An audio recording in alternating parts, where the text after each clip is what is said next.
Everyone has an opinion on the England team, and there's a lot of quality players out there. Michael Owens, no doubt, is one of probably the best strikers to play for England. We've got unbelievable ability. But when it comes down to any individual, and I think Capello has shown this more than anyone, it's about whether you're fit first and foremost and ready to be playing in the England team, which I think Michael Owens has been injured for a long time. I don't know exactly how his fitness levels are, but he's played 20 minutes or so. I mean, for me, it's understandable that he would say himself he's not ready.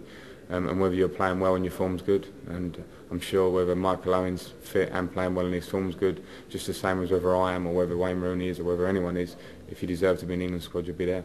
I think the door will always be open. I think the manager is a very straight manager. I don't think he's one to play games or to be, have any personal issues with anyone. He wants to win, and he will pick the squad on merits, and then he'll try and win. There's certainly, he's the one who will tell you whether doors are open and shut, but I'm sure the answer will be the same. If people are performing and they're fit, then they'll have a chance of getting in the England squad. It's a huge game coming on Wednesday, and this was in the build-up to that. I think we trained hard last week to try and put in a good performance on Saturday, look at different options for the game coming on Wednesday, and it was a very good confidence booster for us.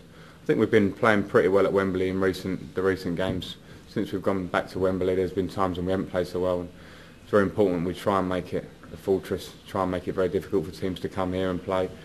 And I think Saturday wasn't a perfect performance, but there was elements of it that were showing that we're getting better. I think the movement all felt very good. The passing was quick and slick, and we was cutting through them. I think I was slightly disappointed the way we didn't quite follow that through after 15 minutes. That would have been nice to do it for a longer period of time, but we certainly showed in that period that when we move the ball that quickly, and when we get the movement of as I said, Steven Gerrard, Wayne Rooney, and Lennon on the right, whoever them individuals are, we can cause teams a lot of problem. It's something we'll try and work on is sustaining that period for a longer time. Probably the reason we played them was for them to have a certain technical style similar to Ukraine, but I think Ukraine will be stronger. I'm sure Ukraine will be stronger, and they'll come here determined to get points. When it's a qualifying game, there'll certainly be more of an edge from them in their play. So no, it could be a 4-0. That would be a fantastic result, but I think the main importance is to try and win the game, and we know it will be a more difficult and slightly different challenge to what Slovakia was. Andrei Shevchenko is obviously a fantastic player, has been and is now, and he'll be a huge threat to us on Wednesday because he's a top player who can produce something out of the blue, score a goal or make a goal.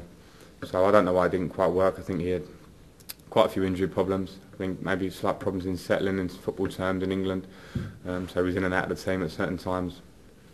So it didn't work for him for a lot of reasons. I think only he can explain that, how he feels really.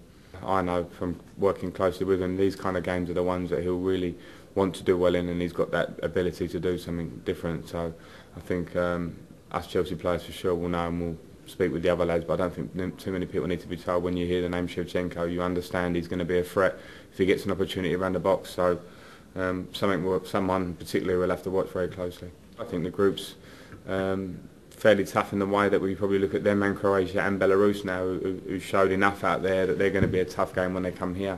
There's a few hard teams there. The good thing for us is that we've got this really positive start, and now we're looking at the next few games. We can get a result on Wednesday, and then you look at the 2 games coming after that in the summer. We can really put ourselves in a strong position before the last few games, and we know how hard it is when you've been fighting to try and qualify up to the last games, fighting from behind. If we can get that good lead, then it doesn't matter what teams are behind us.